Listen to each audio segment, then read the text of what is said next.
All right, Katie, week 3. This is our lower body day. We're changing things up to see what our body can do, if anything causes any issues, and to get us ready for running. All right, we're gonna start with that abdominal 360 breathing. We're gonna be on the floor here. We're gonna start with a breath in, thread the needle. Some breaths in, T-spine opener. Make sure you do both sides there. Work on the abdominal breathing. You should feel your belly on your thigh and thread the needle. You should feel that good stretch of your upper body and T-spine opener. Then we're gonna do 2 minutes of TA activation breathing. Inhale, same 360. On the exhale, pull our hips, that inner core muscle, together and up, and give a pelvic floor contraction.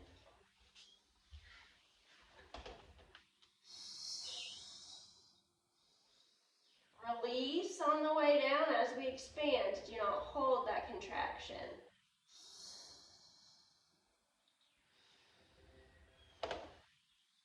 We're going to work through that for a minute or two, and then we're going to do our warm-up. We're going to start with 10 bird dogs. So opposite arm and leg. We just go as far as we can until we start to swivel our hips. That may just be barely off the floor. That may be all the way out. And yes, you can tuck your toes on these to help you out. Then we're going to do 5 per side adductor. Rock backs, one leg out, one knee bent behind you. Reach your booty back and press forward. Rocking through this motion. And lastly, we have 10 90-90 rotations, so 90-degree angles of our knees, rotating our hips through this plane of motion slowly. After that warm-up, we have our first circuit here. We are going to do 8 to 10 seated good mornings with a PVC pipe or a broom handle. 4 to 6 per side lateral banded row bird dogs with a band and 10-pound weight. And 30 seconds per direction isometric sled push and drag. So on the seated good mornings, that's what we're doing 8 to 10 of with just a pipe. We're going to sit in a chair or on a bench, fairly wide stance. We're going to keep our chest high, point our belly button towards the ground as we hinge forward as far as we can. When we start to round the back, we've gone too far. We want to keep that belly button pointing towards the ground and then press through the floor to get back to neutral. We are taking this 2 seconds down and coming back. So we want a tempo more on the lower, a slow stretch here. That lateral banded row and bird dogs. Our right leg is banded to some stable surface. Our left arm has the dumbbell. You're going to reach up and back down. It should be giving you a little bit of resistance here. Up and back down. I want my back to be against the floor. Up and back down. We're going to make sure we do the same thing on the other side. Make note if one side tends to be a little harder, if the adductor here doesn't want to work as well. And then the isometric sled push and drag. I'm assuming you don't have a sled, and that's okay. You can make it work with this static or this isometric movement.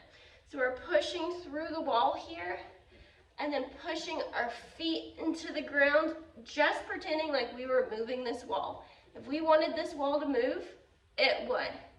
We're just pressing like we would a sled drag, pushing through the wall and through the floor with whichever foot is on the ground. After you've hit 30 seconds there, you're going to put yourself inside one of your bands. You're going to give a little bit of a dip hinge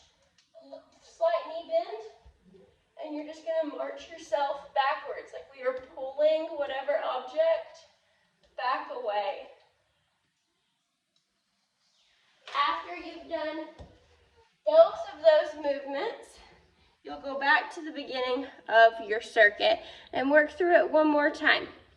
Then we have circuit 2, 5 per side hip cars, into 8 to 10 per side single leg RDL, and to 5 per side hip airplanes.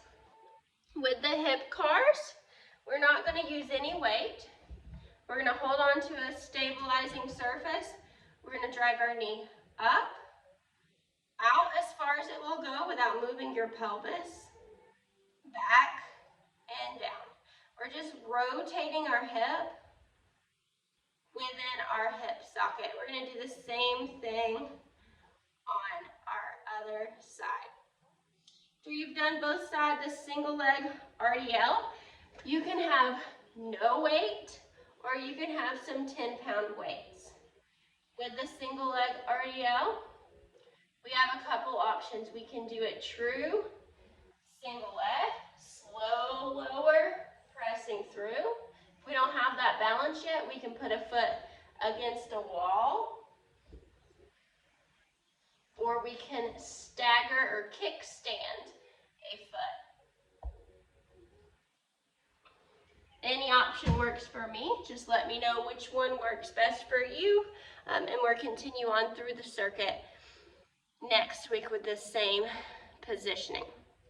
And lastly, a hip airplane with a foam roller. I do have a couple options for here because stability varies.